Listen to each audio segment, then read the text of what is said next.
For the first time in American history, we may be looking at FBI director who pleaded the Fifth to avoid incriminating himself. Person who would be responsible for demanding truth from others refused to give it under oath.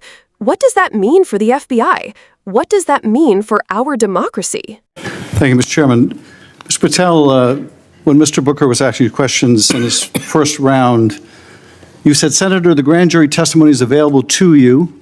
I encourage you to make it public. You also later said, or previously to Mr. Booker said, get my grand jury testimony. I asked the Department of Justice to make it public. I asked the Department of Justice to make it public. Do you stand by that testimony? If that's what I said. So you asked the Justice Department to make your grand jury testimony public? At the time of my appearance in the grand jury. Yeah. And who did you ask to do that? The lawyers.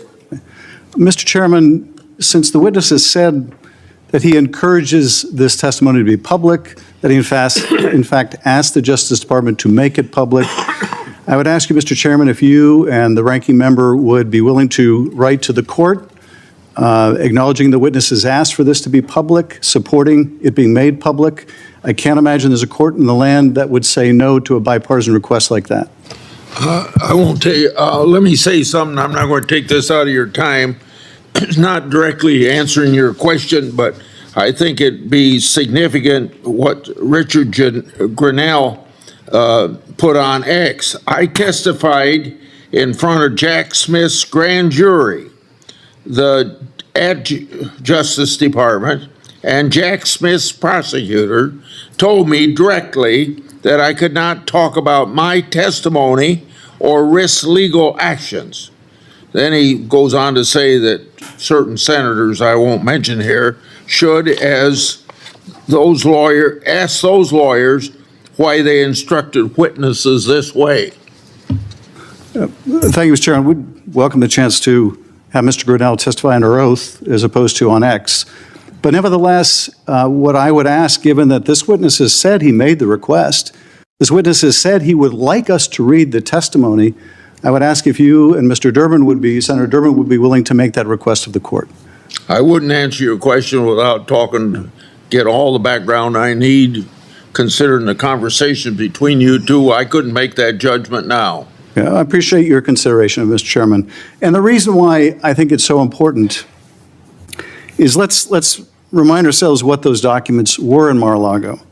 According to the indictment, the classified documents Trump stored in his boxes include information regarding defense and weapons capabilities of both the United States and foreign countries, United States nuclear programs, potential vulnerabilities of the United States and its allies to military attack, and plans for possible retaliation in response to a foreign attack.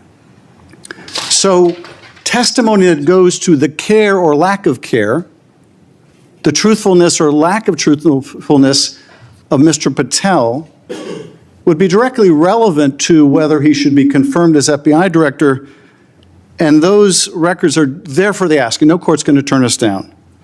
Mr. Patel may be, I don't know, but he may be the first nominee for FBI director in history who felt it necessary to plead the Fifth, to say that he wouldn't testify to a grand jury because it might incriminate him. Maybe the first nominee for FBI director ever to feel the necessity of pleading the Fifth. Shouldn't we ask for that testimony when the witness himself says he would encourage it? Finally, I would just say, we need to think about where we are in this moment. We have a new president. He's fired prosecutors who investigated him.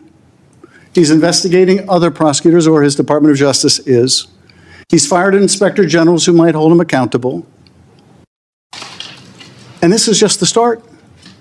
And as FBI director nominee, he's chosen someone whose primary qualification, in my view, is his willingness to say yes when everyone else would say no to whatever the president wanted, to say whatever he wanted, to do whatever he wanted. That's why he is sitting here. I mean, look at the people who held that job before Mr. Patel, the stature of the people that held that job, the qualifications of the people that held that job. And how can any of us think that his background, his qualifications hold a candle to the people who went before him? How did we get here where we are defending a nominee like this, who makes songs with convicts who attack law enforcement. How did we get here? And where are we going? History is littered with democracies that lost their freedoms and didn't notice it while it was happening. Your time's Let's up. not be one of them. Your time's up. When Senator Adam Schiff questioned Kash Patel, he raised an issue that strikes at the very core of public trust in law enforcement: credibility under oath. Schiff reminded the committee that Patel may be the first nominee for FBI director in history who felt the need to plead the Fifth Amendment before a grand jury. Think about that. The job of FBI director requires someone who demands truth from others, yet Patel himself refused to answer questions under penalty of perjury because it might incriminate him. That contradiction is staggering. Schiff pointed out that Patel himself said he encouraged the Justice Department to release his grand jury testimony, even claiming he asked them to do so. If that's the case, Schiff argued, then the Senate should formally request that testimony from the court. After all, the stakes couldn't be higher. Those documents at the center of the Mar-a-Lago indictment weren't old memos or misfiled letters. They reportedly contained nuclear secrets, defense capabilities, military vulnerabilities, and potential retaliatory plans.